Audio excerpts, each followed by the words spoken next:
As Jesus looked up, he saw the rich putting their gifts into the temple treasury.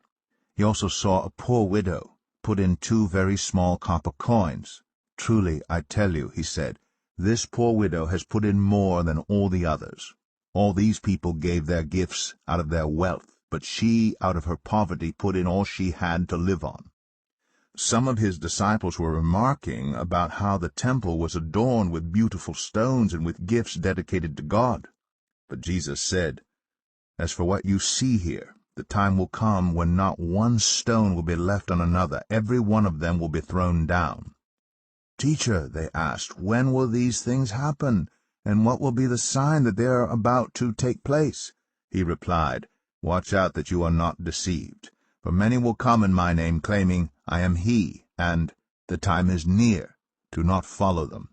When you hear of wars and uprisings, do not be frightened. These things must happen first, but the end will not come right away."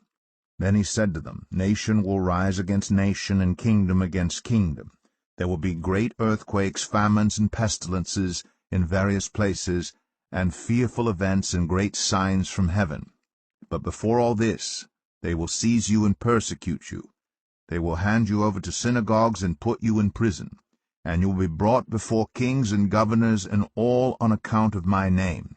And so you will bear testimony to me. But make up your mind not to worry beforehand how you will defend yourselves, for I will give you words and wisdom that none of your adversaries will be able to resist or contradict. You will be betrayed even by parents, brothers and sisters, relatives and friends, and they will put some of you to death. Every one will hate you because of me. But not a hair of your head will perish. Stand firm, and you will win life. When you see Jerusalem being surrounded by armies, you will know that its desolation is near. Then let those who are in Judea flee to the mountains. Let those in the city get out, and let those in the country not enter the city. For this is the time of punishment in fulfillment of all that has been written. How dreadful it will be in those days for pregnant women and nursing mothers. There will be great distress in the land, and wrath against this people. They will fall by the sword, and will be taken as prisoners to all the nations. Jerusalem will be trampled on by the Gentiles until the times of the Gentiles are fulfilled. There will be signs in the sun, moon, and stars.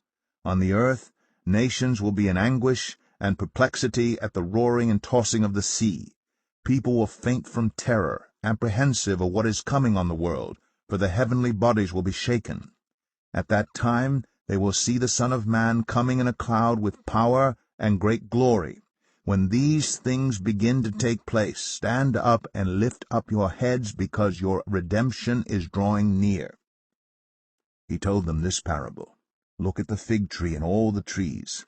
When they sprout leaves, you can see for yourselves and know that summer is near. Even so, when you see these things happening, you know that the kingdom of God is near.